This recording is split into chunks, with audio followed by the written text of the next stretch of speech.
But the victory was incomplete. The contamination wasn't just in the core. It was already in the system. It was in the soil, In the air. in the wildlife, and it was in them. The wave of energy hit the predator first. It was standing between the human and the blast. It took the full force of the discharge, a shield of flesh and armor against a torrent of corrupted energy. The creature roared, a sound of pure agony. Its massive body convulsed. Green phosphorescent veins began to spiderweb across its dark scales. The nanites weren't just on the surface. They were inside, rewriting it from the inside out. The human was thrown back by the concussive force. He landed hard, the breath knocked out of him. He saw the predator stagger. He saw the green infection spreading under its skin. He had saved the planet. He had stopped the terraforming. The environment was already reverting. The twisted yellow vegetation began to wither. The unnatural crystalline structures crumbled back to dust and organic matter. The sky cleared, the oily green plume dissipating like a bad dream. The world was returning to its natural, deadly state. But his ally was dying. The cost of saving a world was the life of the creature that had helped him do it. The xenobiologist ran the new numbers. The probability of the predator's survival dropped into negative digits. The nanite infection was progressing at an alarming rate. This wasn't a terraforming signal anymore. It was a chaos of corrupted programming running wild inside a living body. The core was gone. The source was destroyed, but the damage was done. The human pushed himself to his feet. He ignored his own injuries. He ran to the predator's side. The creature was on its knees, breathing in ragged, painful gusts. Each breath seemed to spread the green infection deeper. The view screen showed the planet healing. It showed the predator dying. A successful mission with a catastrophic personal failure. The environment began reverting to its natural state. The view screen showed the problem in chilling detail. The green phosphorescence wasn't just on the surface. It was inside, microscopic machines weaving through the predator's cellular structure, rewriting its biology. The terraforming threat was neutralized. The core was ash, but the weapon's aftermath was still active. The nanite infection had a life of its own now. A corrupted, directionless programming running wild inside a living body. The human scanned the predator with his damaged wrist unit. He identified the spread pattern. The technological corruption was moving fast. It was converting organic matter into something new, something not meant to exist. The xenobiologist ran his own analysis. He noted the medical impossibility of reversal. The research was clear. Once nanites achieve this level of penetration, the process is terminal. There is no cure. There is only containment, or termination. The creature's vital signs were deteriorating. Its breathing was labored. Each breath seemed to pump the green poison deeper into its system. Studies on nanite persistence are unambiguous. They can operate independently long after their command source is destroyed. They don't need orders. They just need material. They are a self-sustaining infection, a technological plague. The xenobiologist's database had no protocols for this. No species had ever developed a reliable countermeasure. It was a death sentence. But human medical science had faced different challenges. Not technological plagues, not alien nanites, but infections, fevers. The human mind works on parallels, on pattern recognition across seemingly unrelated fields. He looked at the predator's rising temperature. The xenobiologist saw a symptom of system failure. The human saw something else. He remembered old Earth medicine, primitive treatments, desperate gambles from a time before magic bullets and targeted nanites. The predator's body was fighting. Its immune system, a fierce and ancient thing evolved on this death world, was trying to burn the infection out. It was raising its core temperature in a biological defense mechanism. The human watched the numbers climb. It wasn't enough. The fever wasn't high enough to disrupt the nanites, but the principle was there. The instinct was right. The body knew the enemy. It just didn't know how to win. How do you fight an enemy that operates at the cellular level? You don't use a scalpel. You don't use a needle. You change the environment. You make the entire body hostile to the invader. You turn the body itself into the weapon. The human's eyes went distant. He was no longer looking at the massive alien creature dying on the ground. He was thinking about field hospitals, about ancient diseases, about a time when the only tool against a systemic infection was to risk killing the patient to kill the disease. The xenobiologist was still citing failure probabilities. The human was already moving. He went back to the medkit. He wasn't looking for advanced medicines. He was looking for basic stimulants, for anything that could safely elevate a metabolic rate. He was formulating a plan that was equal parts medicine and madness. A plan that relied on a fundamental truth. Sometimes the only way to save a life is to risk it completely. The predator shuddered. A convulsion racked its massive frame. The green light under its scales pulsed brighter. Time was running out. Suddenly the human remembered fever therapy. The view screen displayed the rising numbers. Core temperature in the adult predator was climbing, a natural fever response to the nanite invasion. Standard medical treatment for any species is clear. You lower the fever. You cool the patient. You prevent organ damage from overheating. The protocol is universal. It's the first thing you learn. The human looked at the numbers. He didn't reach for the coolant packs. He proposed the exact opposite. He wanted to raise the temperature further. A controlled hyperthermia. He argued that if fire could disrupt nanite activity on the outside, a fever could cook them out on the inside. A controlled burn inside the body. The xenobiologist vocalizer produced a sound of pure static. He ran the immediate calculation. An 88% probability of mortality from systemic overheating. Organ failure. Brain damage. A cooked nervous system. The numbers were a definitive note. Research into hyperthermia treatment does exist. Some ancient Earth infections responded to induced fever. It's a brutal high-risk therapy from a time before targeted medicine. But that research involved known human biology, known pathogens. This was an alien creature with a completely different cellular structure. And the infection wasn't biological, it was technological. They were proposing to fight a software error with a hardware meltdown. It was a medical Hail Mary with no precedent, but the predator's vital signs were crashing. The green corruption was spreading. The choice wasn't between risk and safety. It was between a near-certain death and a possible one. The human prepared a tiny dose, 1/10 of the standard mammalian concentration for a creature 10 times the human's mass. It wasn't a treatment. It was a test, a probe into the darkness. They needed to see how the predator's body would react. They had no species-specific data, no dosage charts. They were flying blind. The human administered the compound. The xenobiologist watched the monitors. His entire scientific training screamed that this was wrong. It was a violation of every ethical and medical guideline. He was documenting an assisted death, not a treatment. The human's face was set. It wasn't an expression of hope. It was an expression of grim necessity. Sometimes the only move left is the bad one. The injection was done. They waited. The view screen continued its steady tracking. The predator's breathing remained labored. The green vein still pulsed under its scales. For a long moment, nothing changed. The xenobiologist began to prepare his final log entry. A record of a well-intentioned failure. Then the temperature monitors twitched. The number climbed by a single degree. Then another. The rate was slow, controlled. The mammalian was working. The predator's own metabolic furnace was stoked. The internal fire was rising. The human watched the screen. The xenobiologist watched the human. This was the point of no return. They had started a process they might not be able to stop. The gamble was in motion. The temperature began climbing in earnest. The view screen tracked 2 data streams. One showed the predator's soaring core temperature. The other showed the nanite activity levels. The goal was simple in theory. They needed the fever high enough to disrupt the microscopic machines, but not so high it cooked the predator's organs. It was a razor's edge, a thermal tightrope. A single degree in the wrong direction meant failure, a race against 2 different kinds of death. The massive hexapitl stopped a few meters from the human.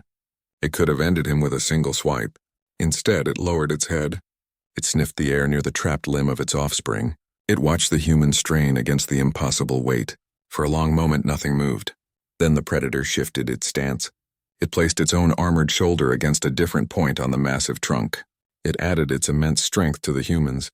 The wood groaned louder. A shower of splinters fell. The tree shifted. Not a millimeter. A full centimeter. The xenobiologist's model shattered. His entire understanding of predator behavior recalibrated in a single silent moment of cooperation. The view screen measured the exact distance. 3 meters of open ground. The universal protocol for first contact with Category 9 megafauna is maximum possible distance, preferably with a reinforced bulkhead between you. It's not a suggestion. It's the result of centuries of fatal encounters. The human picked up his medkit. He didn't pick up his rifle. The xenobiologist's vocalizer emitted a low urgent frequency meant to signal imminent danger. The human ignored it. He walked forward. He didn't move slowly to appear non-threatening. He moved with purpose, with clear intent. The adult predator watched him. Its head was low. Its 6 legs were planted, ready. Every line of its body was a promise of violence. He stopped an arm's length from the cub. He didn't look at the adult. He kept his focus on the injury, the crushed leg, the awkward angle of the spine. He opened the medkit.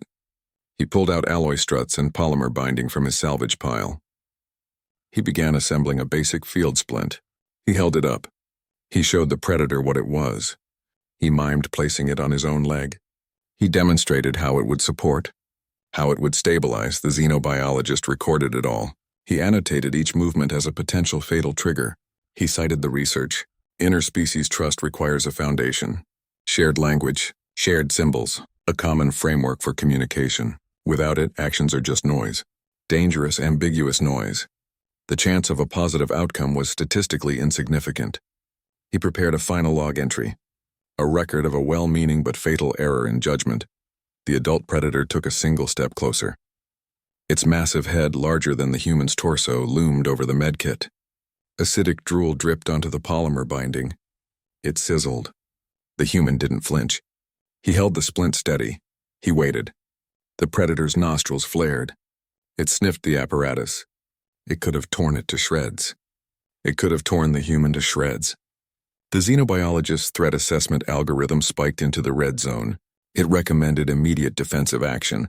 The predator's snout nudged the splint. Not an attack. An inspection. It made a low rumbling sound deep in its chest, a vibration the human could feel through his boots. The human nodded slowly. A human gesture.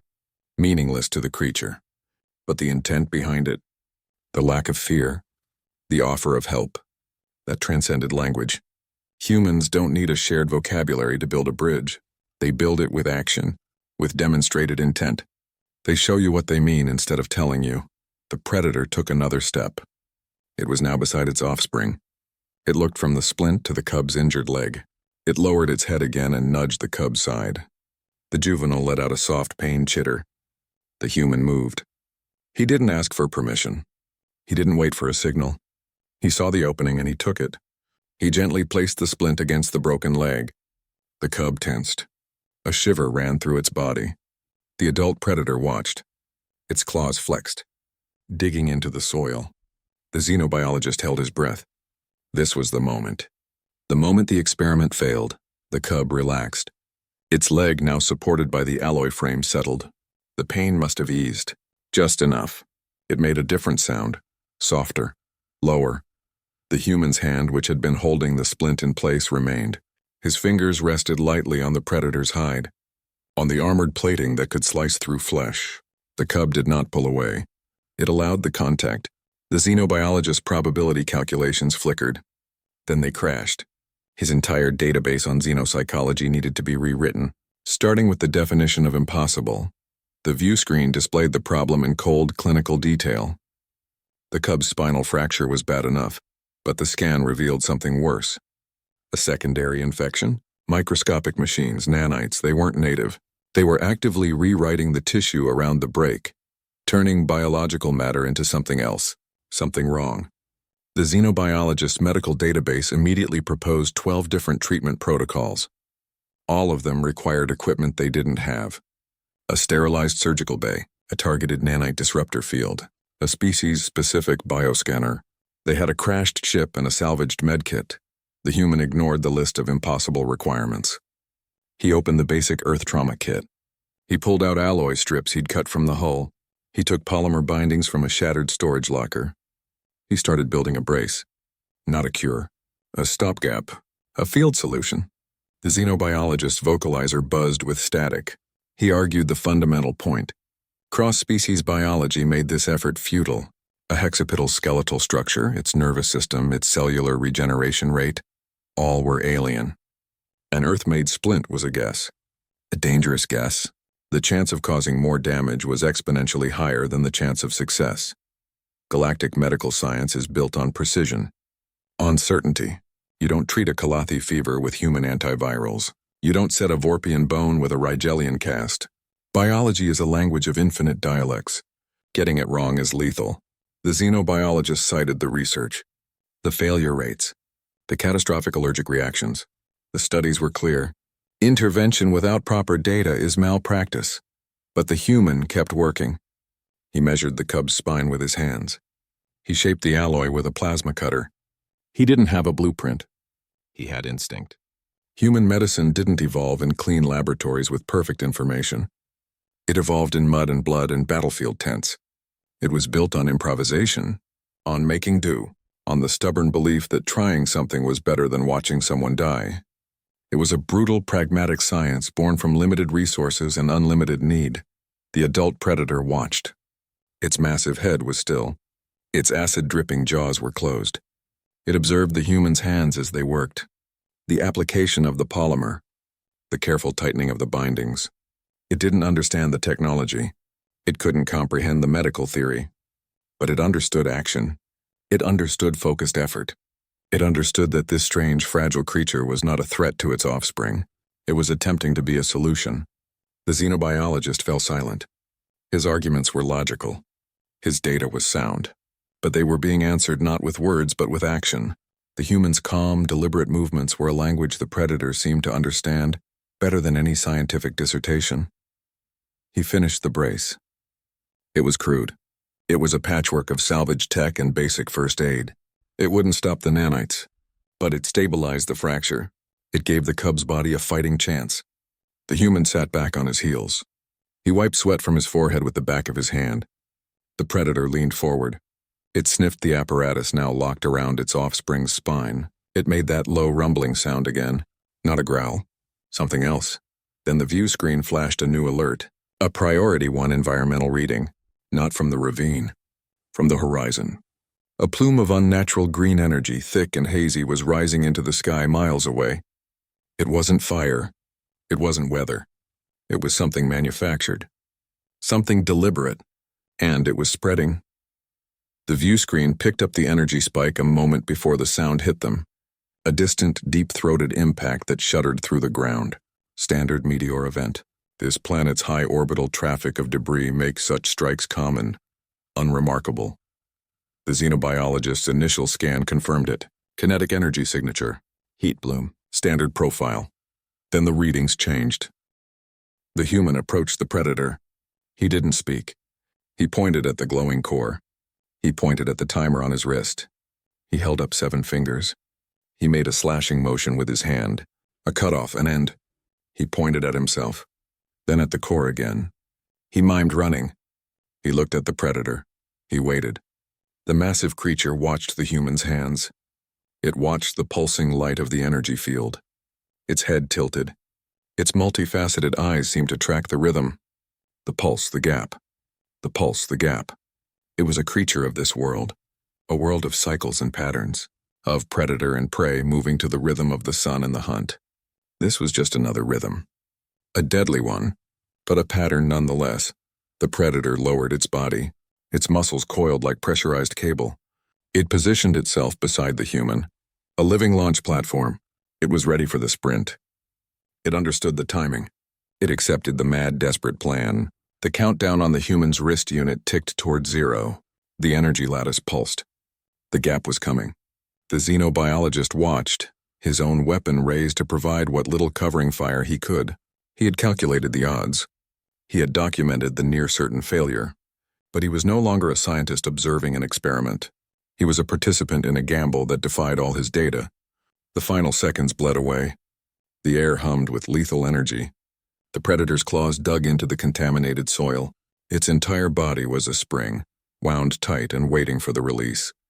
The view screen counted down. 7.3 seconds. That was the entire breach window.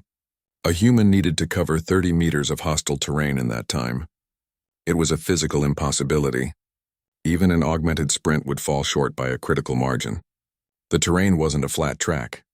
It was a nightmare landscape of half-converted machinery, twisted metal, and unpredictable energy arcs. One misstep meant a nanite infection or disintegration. This wasn't about human speed alone. It was about launch velocity. The Predator had to provide the initial burst.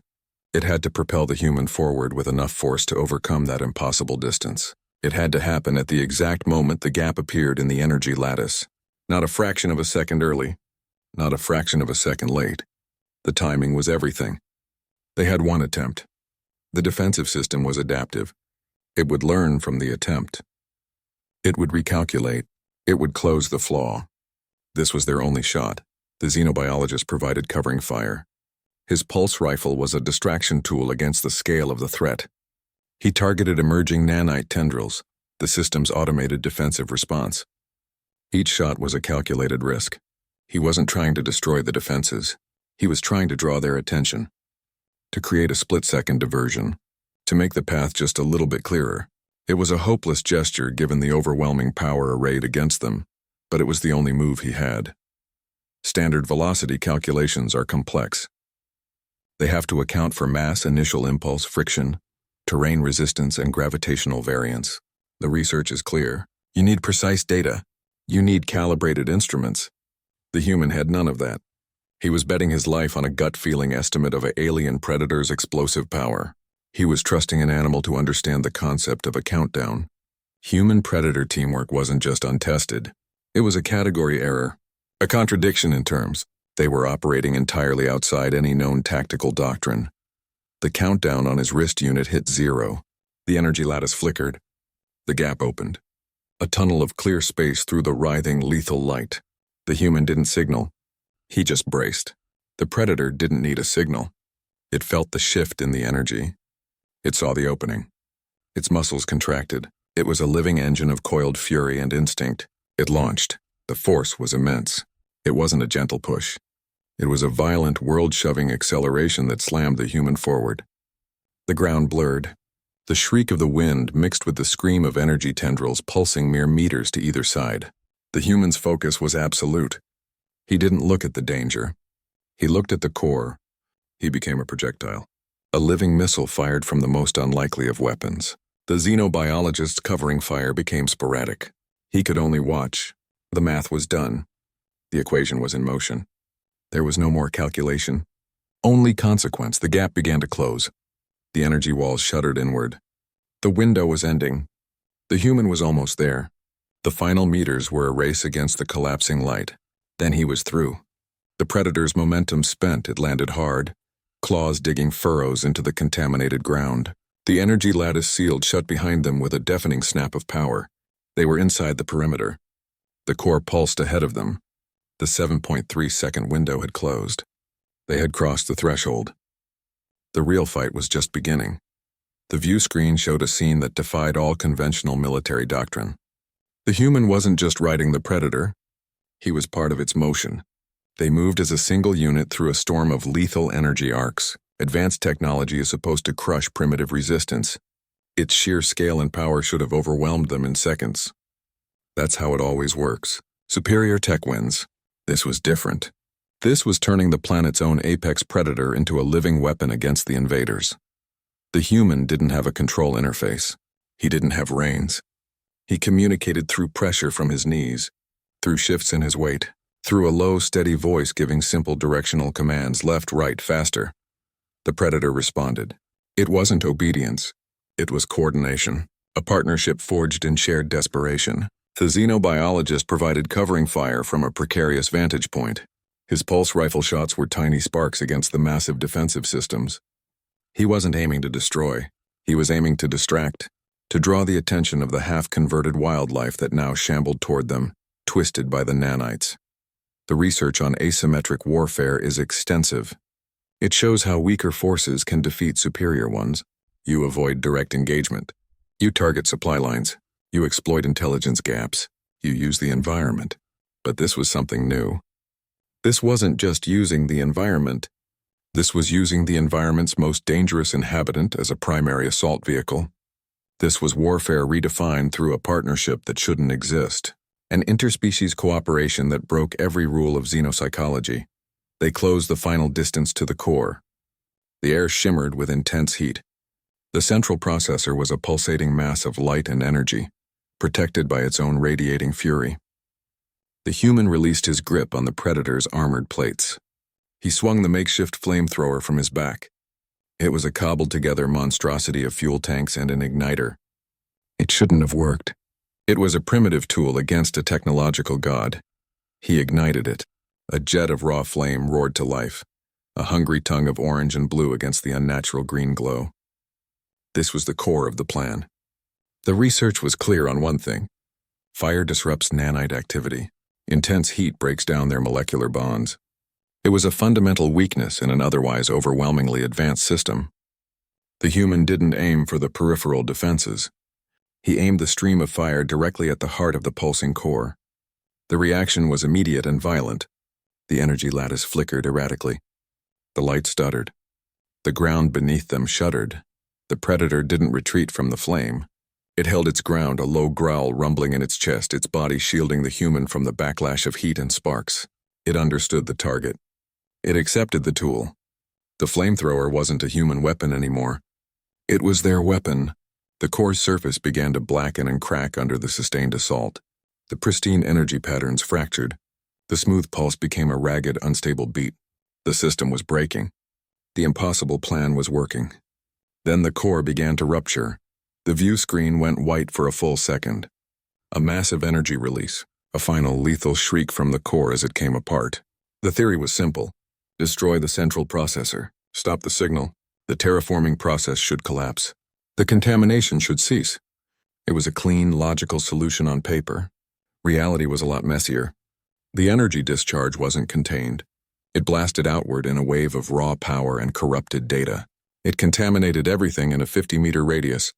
The victory came with a price tag of pure poison. The human was ready for it. He had one fuel canister left on the flamethrower rig. He didn't aim it. He dumped the entire contents over the fracturing core. The volatile fluid splashed across the glowing surface. He hit the igniter. The explosion wasn't a controlled burn this time. It was a firestorm. A funeral pyre for a machine god. The xenobiologist's sensors recorded the cascading system failure. The energy lattice flickered and died. The green light faded from the sky. The research was clear. Fire effectively disrupts nanite activity. Intense heat breaks their molecular bonds. It was the one weakness in an otherwise perfect technological weapon. Then the sensors pinged. A new contact. High orbit. A signature he recognized. The rescue ship. Its trajectory was a clean, professional arc through the upper atmosphere. Right on schedule. It should have been the end of the story. A clean extraction. A return to order.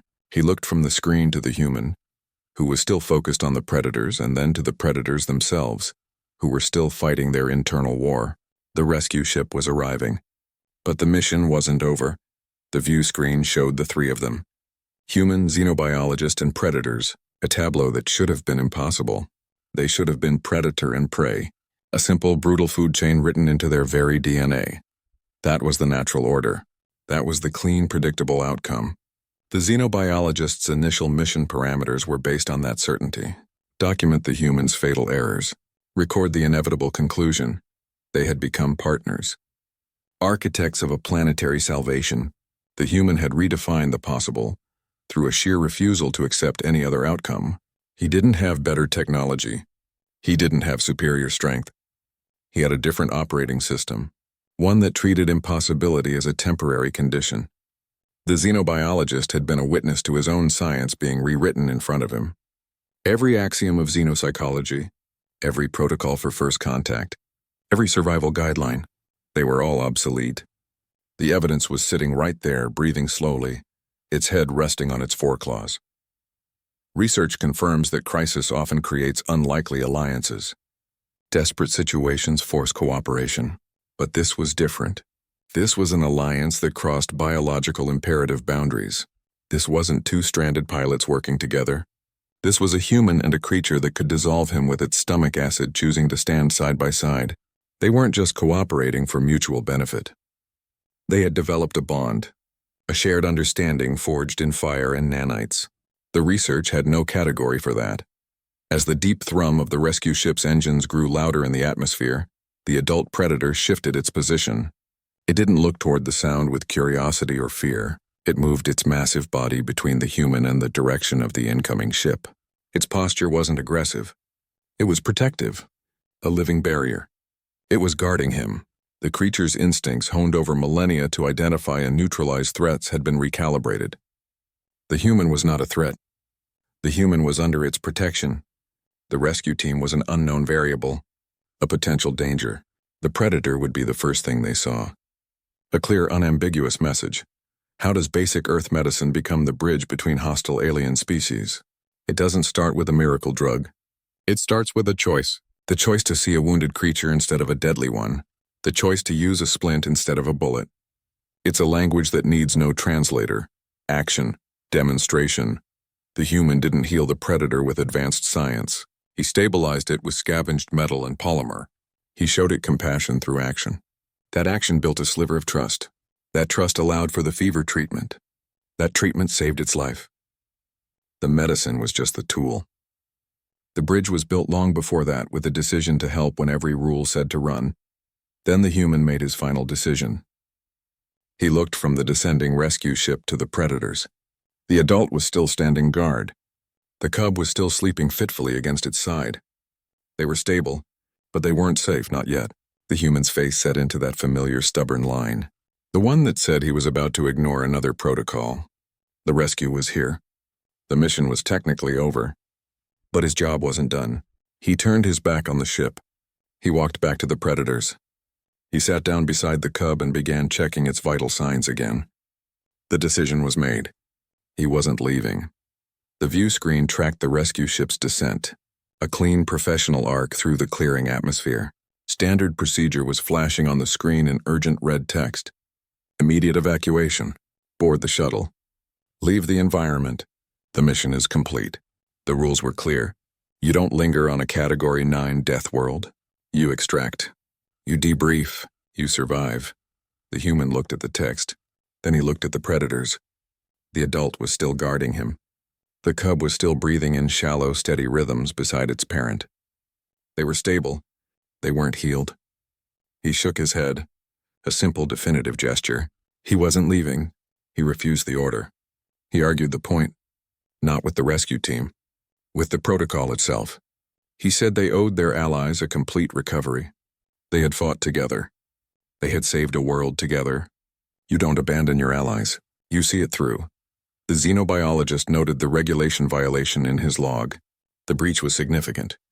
The guidelines were explicit for a reason. But he didn't argue. He didn't cite the rules. He simply closed his log and stood beside the human. His decision was silent. His agreement was absolute. Research into interspecies psychology shows obligation. Recognition varies wildly. Some species operate on pure survival calculus. Dead is a foreign concept. Reciprocity is a mathematical error. Humans are different. Their reciprocity instinct is a powerful hardwired drive. It's a social contract written into their DNA. You help those who help you. You protect those who stand with you. It's why they form communities, why they build nations. It's also why they make illogical, beautiful, fatal choices. The human wasn't being heroic. He was being human. He was paying a debt he felt in his bones. The adult predator seemed to understand. It wasn't looking at the descending ship anymore. It was watching the human. Its massive head was lowered. Its breathing was a slow, deep rhythm. It made that low, rumbling sound. The one that wasn't a growl. It nudged the cub with its snout. The juvenile stirred, its eyes blinking open. It looked at the human. Then it did something new. It made a soft clicking sound. A question. An acknowledgement. These creatures, products of a brutal evolutionary grind, showed signs of recognizing the sacrifice, the choice to stay, the risk being taken for them. What happens when a human's stubborn refusal to follow alien survival protocols turns into the key to their rescue? It rewrites the definition of rescue. It's no longer about extraction. It's about completion. It's about honoring a bond that shouldn't exist. The human sat down. He resumed his watch. He checked the cub's leg brace. He monitored the adult's vitals. The rescue was here. His job wasn't. The ship settled on the scorched ground half a click away. The ramp began to lower. The airlock hissed. Then the rescue team stepped onto the death world. Their helmets were sealed. Their rifles were raised. Their training was for a hostile extraction. They expected a crash site, a hull breach, maybe a survivor hiding behind a barricade. They did not expect this. A human sitting calmly beside two Category 9 apex predators, a xenobiologist standing watch, a scene of impossible peace in the heart of a world designed to kill. The lead rescuer froze. His weapon dipped. His training had no protocol for this. The human looked up. He didn't stand. He just gave a slow, tired nod. The predator watched the new arrivals. Its rumble was a warning and a welcome. A statement of ownership, a declaration of alliance. The rescue had arrived. But the situation was already under control. A new kind of control, one they had never seen before. The view screen fades. The final lesson isn't about technology or protocol. It's about a refusal. A stubborn human trait to deny impossible odds. That's the real strength. The monster you need isn't always the one you bring. Sometimes it's the one already there, waiting for a bridge. Cooperation redefines survival. It turns death worlds into allies. The screen goes dark. But the principle remains, a quiet truth echoing in the silence. Humanity's greatest weapon isn't a gun. It's the will to see a partner in the most unlikely of places. The juvenile cub made everything harder. Its smaller mass reacted faster to the stimulant. Its temperature spiked quicker. It was harder to control. Its systems were less stable. The human worked with a focused desperation. He administered microdoses of the mamelon to the adult, keeping its fever climbing steadily. To the cub he applied coolant packs, trying to slow its metabolic runaway. He was playing a brutal game of thermal balance, heating and cooling at the same time. A medical high-wire act with two lives on the line. The xenobiologist monitored for the signs of organ failure, elevated cardiac stress, neurological degradation, cellular breakdown. His scanners provided the only hard data they had. He called out the numbers. A steady, grim litany of vital signs dancing on the edge of collapse. The research is clear. Thermal tolerance varies dramatically by species, mass, and biology. A treatment that works on a 500-kilogram adult could vaporize a 90-kilogram juvenile. They were navigating a medical minefield without a map. They had no species-specific data, no charts, no established protocols. Every decision was a guess, an educated one, but a guess nonetheless. They were relying on the human's gut feeling and the xenobiologist's real-time analysis. It was medicine stripped down to its most primal form. Observation, reaction, hope.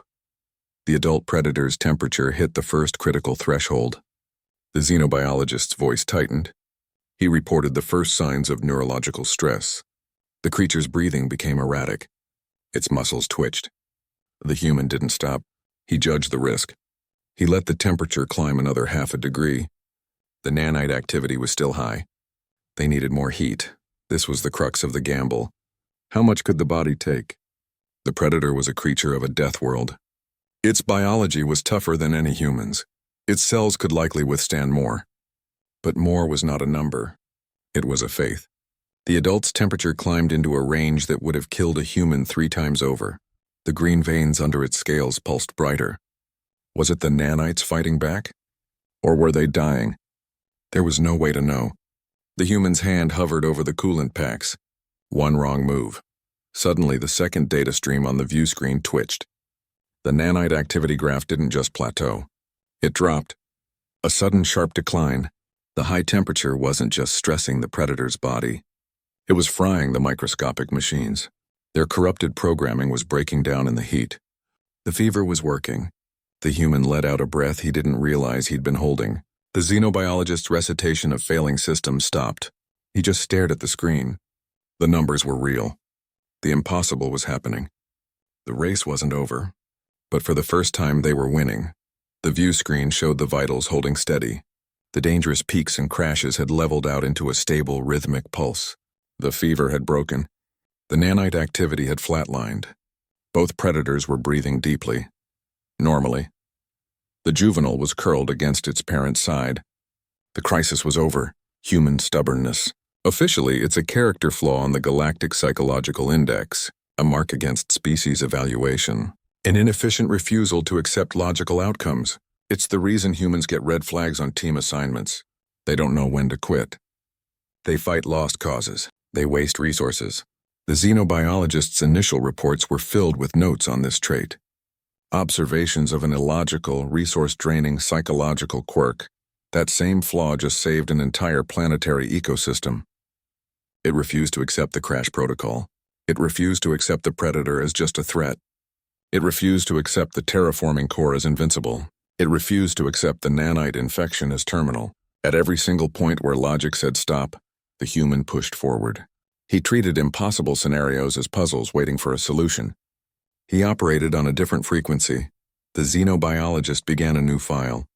He started redefining human capability assessments from the ground up. Research does show a correlation between stubbornness and breakthrough innovation.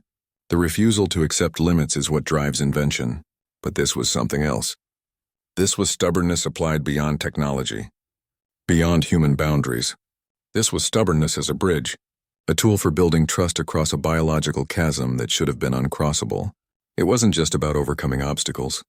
It was about connecting with them. The adult predator shifted its weight. The movement was slow, careful. Its massive head turned. Its multifaceted eyes found the human, who was checking the cub's leg brace one last time. The predator made a sound, a low, deep rumbling that vibrated through the ground. It wasn't a growl.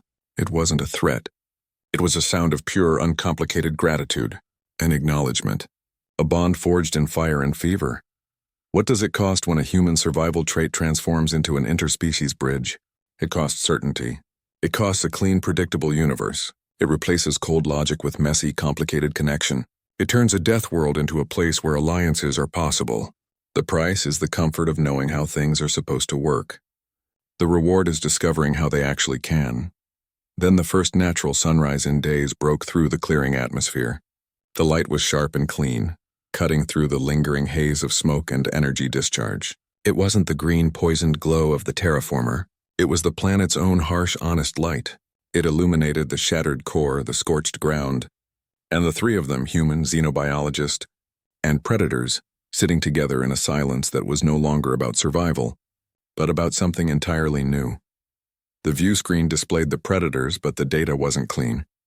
Breathing steady, heart rate stable, but the readouts were a mess of lingering anomalies. Green phosphorescence still flickered under their scales in pulsing, faint patterns. The immediate threat was over. The core was dust. The air was clearing. But survival wasn't the same as recovery. They were in critical condition on a cellular level.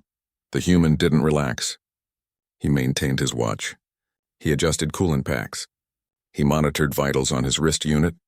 Around the clock. He treated the situation like an ongoing siege. The battle was just in a different phase. The xenobiologist documented everything. He recorded the medical success, the unprecedented reversal of a full nanite infection. His logs were a mixture of clinical observation and something that sounded almost like awe. He was witnessing statistics being rewritten in real time. The research is clear. Recovery from systemic nanite exposure is rarely complete. There's always residue, lingering corruption, cellular degradation. The chance of full biological restoration is a decimal point so small it's theoretical. The human intervention had dragged that number into reality. It wasn't a miracle. It was a stubborn, brutal process of forcing a different outcome, a refusal to accept the data. The planet around them was healing. The twisted crystalline structures crumbled into dust. The unnatural yellow vegetation withered and was replaced by the planet's native, iron-hard flora. The sky lost its green haze, returning to its normal, harsh clarity. The death world was reasserting itself. Its natural, deadly state was returning.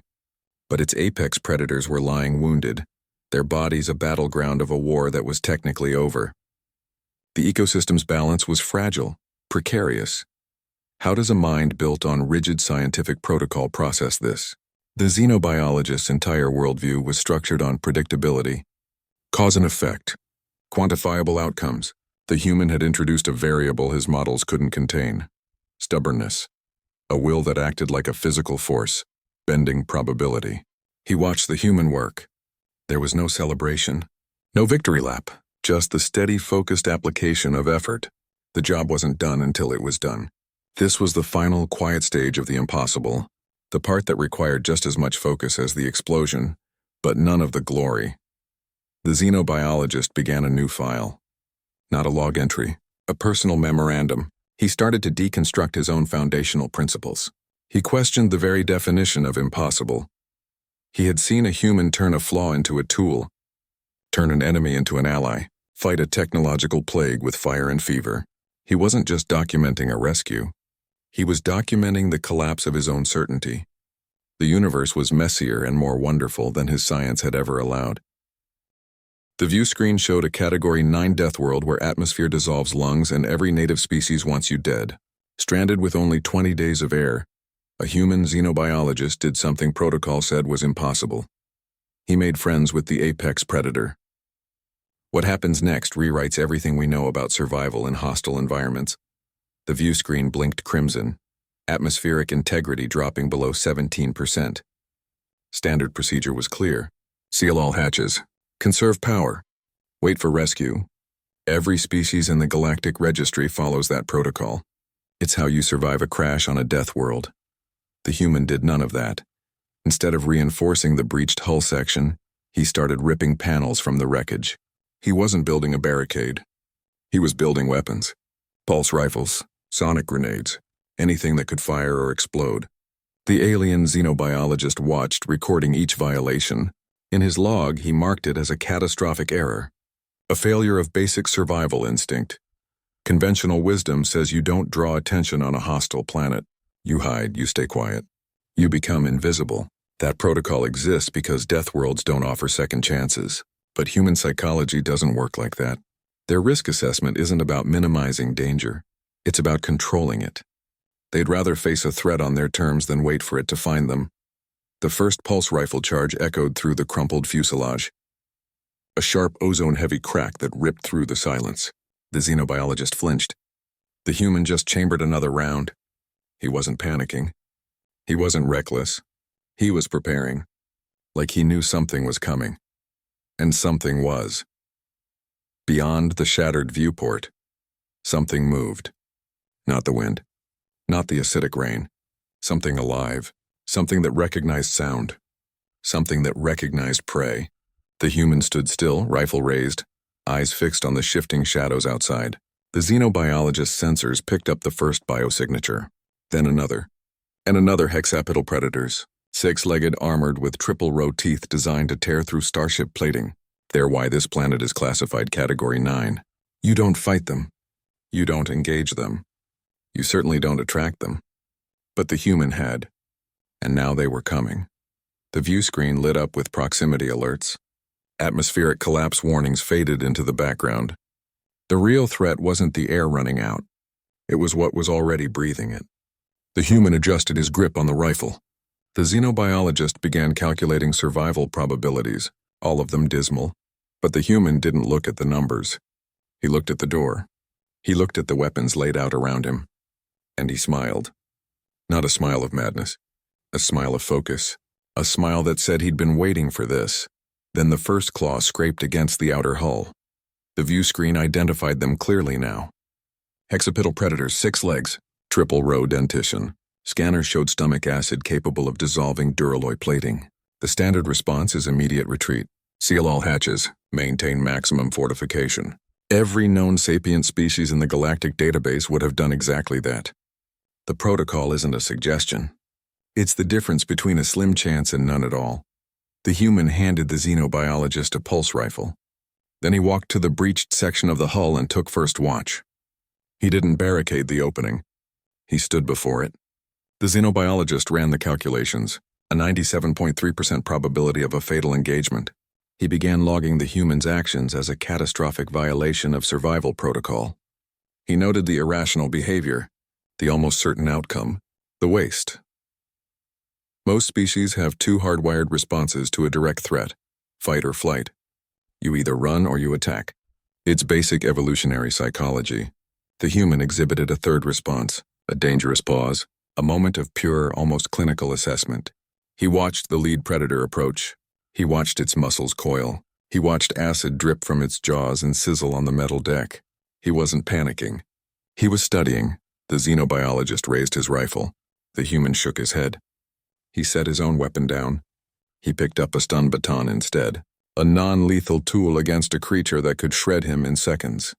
The xenobiologist's logic processors struggled to reconcile the action. It made no tactical sense.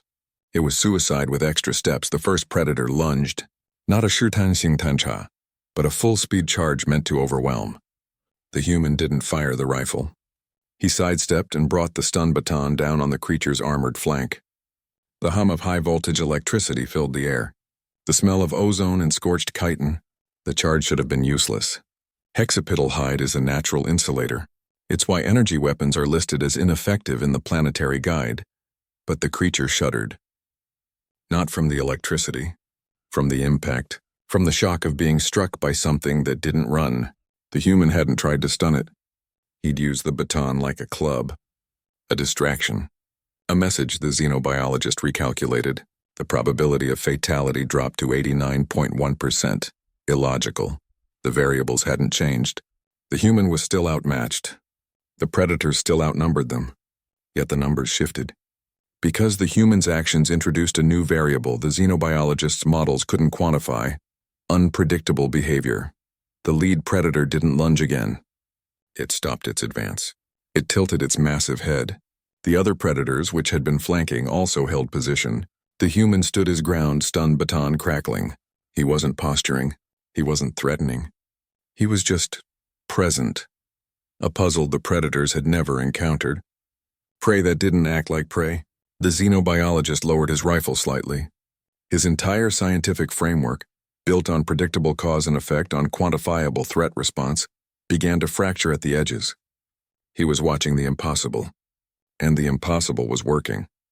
The view screen highlighted the problem. A fallen farrowwood tree, easily several metric tons, had collapsed across a ravine. Beneath it, pinned by a thick limb, was the hexapidal juvenile. Its distress calls were high-frequency pulses the human couldn't hear, but the xenobiologist's sensors registered them as clear biological panic. Standard procedure was unequivocal. You do not intervene in planetary food chains. Natural selection is the governing force on death worlds. Interfering is a violation of Prime Directive protocols. It invites catastrophic unintended consequences. The human was already moving. He didn't consult the survival manual. He didn't ask for a probability assessment. He just started climbing down into the ravine. The xenobiologist's vocalizer emitted a sharp warning tone. This was insanity. The adult predator was still there, watching from the opposite ridge. Its posture was rigid, its triple-rowed jaws slightly parted. This was a parental unit guarding its injured offspring. Approaching was a death sentence. The human's actions guaranteed a fatal response. He reached the massive trunk. He didn't have leverage. He didn't have tools. He just put his shoulder against the wood and pushed. The xenobiologist noted the sheer physical impossibility. A human, even an augmented one, could not move that tree. It was like an insect trying to lift a building. The adult predator took a step forward. Its claws dug into the soil. The xenobiologist prepared to document the inevitable attack. He began calculating the velocity of a lunge from that distance. The numbers were not encouraging, but the human kept pushing. Strain showed in the set of his shoulders, the tension in his back. Millimeter by millimeter, the trunk groaned. It wasn't enough to free the cub, but it was movement. The xenobiologist's analysis of interspecies intervention was clear. It rarely ends well. Predators do not understand altruism. They understand threat and opportunity. A weakened creature near their young is an opportunity. The human was making himself the most obvious target. A deliberate sacrifice. An illogical emotional calculation. Human compassion operates on a different frequency. It doesn't recognize species boundaries or threat classifications. It sees pain and responds. It's a trait most galactic societies view as a fatal flaw, a sentimental weakness. But in that ravine, it was the only thing acting. The human wasn't trying to be a hero. He was just responding to a creature in trouble. The absurd, terrifying simplicity of it. The adult predator took another step. Then another. It wasn't charging. It was descending into the ravine. The xenobiologist adjusted his scanners, certain they were malfunctioning.